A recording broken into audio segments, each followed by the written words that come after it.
Patrimoine Passion, le rendez-vous dédié à l'investissement plaisir, passion ou alternatif de Smart Patrimoine. Un rendez-vous qui parfois va même jusqu'à regarder ce qui est de l'ordre de la collection que de l'investissement. Et aujourd'hui, nous allons évoquer plus spécifiquement l'investissement dans les terres agricoles avec vous, Muriel Gozal, directrice générale de la Fédération nationale des SAFER. Bonjour Muriel Gozal. Bonjour.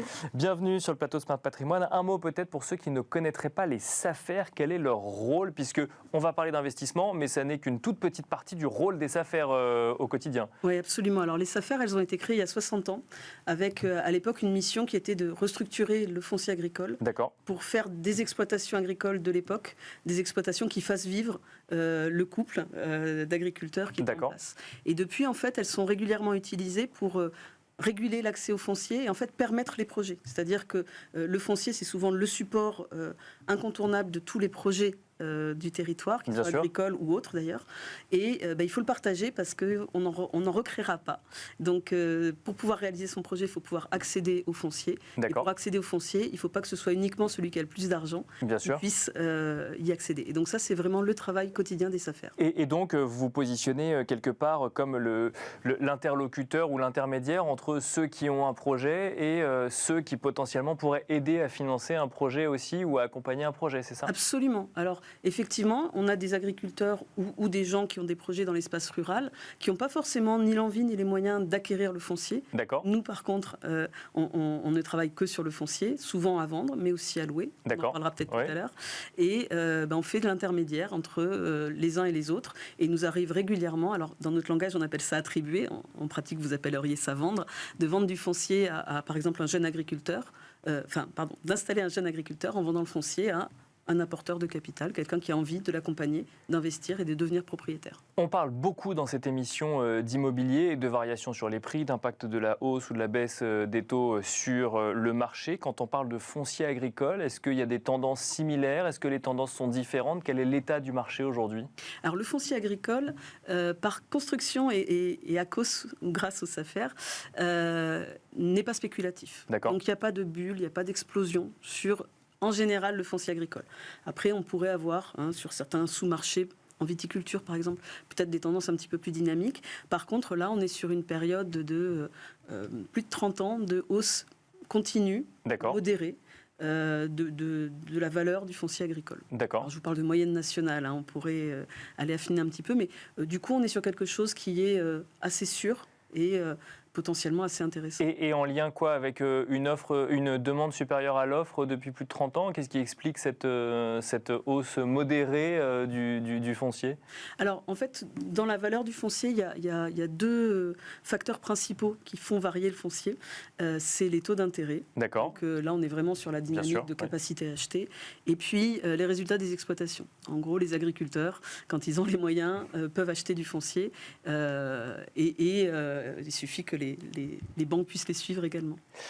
Un mot plus spécifique, on est dans une émission quand même qui parle de placement ou d'investissement. Quand on est intéressé par l'idée d'un côté réaliser un placement en terre agricole et peut-être aussi, j'imagine que ça doit toujours s'accompagner d'une envie d'accompagner un projet agricole, comment ça se passe concrètement? On se retourne vers la Fédération nationale des SAFER qui ensuite nous propose d'acheter un terrain. Alors on va aller plutôt vers la SAFER. Donc les SAFER, elles sont en région. On a une par région. Il y a des antennes dans chaque département. Donc vous pouvez plutôt vous orienter vers le territoire qui vous intéresse. Si vous voulez pouvoir comparer les régions, il y a un site internet des SAFER, le prix des terres, qui va vous donner les différences de prix par région. Et puis là, vous pouvez effectivement dire, moi j'ai de l'argent à placer, je souhaiterais pouvoir accompagner des agriculteurs, éventuellement des viticulteurs. Il y a beaucoup d'autres possibilités. Et on devient propriétaire du terrain? Et on devient propriétaire du terrain.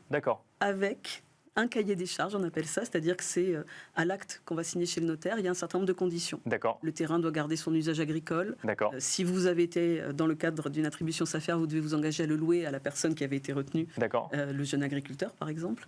Oui, c'est-à-dire que le projet ne va au bout que si on a également l'agriculteur en question qui a prévu d'exploiter le terrain, c'est ça? Exactement, et ça c'est la SAFER qui va le trouver et qui va le proposer à l'investisseur que vous êtes peut-être. Qui sait, moi ou quelqu'un qui nous écoute aujourd'hui sur l'investissement. On a une idée Ça coûte combien? C'est quoi l'investissement moyen aujourd'hui? J'imagine que c'est variable en fonction de la taille du terrain, mais est-ce qu'on voit quand même des tendances se développer ou pas du tout? Alors, on a tout. Dans les SAFER, on a vraiment tout. On a depuis quelqu'un qui va mettre quelques dizaines de milliers d'euros, voire moins des fois, jusqu'à des gens qui vont investir beaucoup plus. D'accord. Donc il n'y a pas de limite, quelles que soient les enveloppes que vous avez envie de placer. N'hésitez pas à venir nous voir. Aujourd'hui, 1 hectare de terres agricoles, de terres à labour, de terres et prés, c'est 6 000 euros en moyenne quand c'est libre. Beaucoup plus sur des hectares de vignes, bien entendu. Et 1 hectare suffit pour installer une exploitation ou... Non, pas du tout. Mais après, on n'a pas forcément un seul propriétaire sur une exploitation. Donc même si vous avez des sommes modestes, il ne faut pas hésiter. Et puis, le même agriculteur peut avoir du foncier en pleine propriété, du foncier qui est loué à des gens qui sont en place depuis longtemps, et puis un petit bout de foncier que les propriétaires veulent vendre, qu'il n'a pas les moyens de racheter. Et puis là, on peut tout à fait intervenir sur 5-10 hectares. Deux questions avant la fin de l'émission.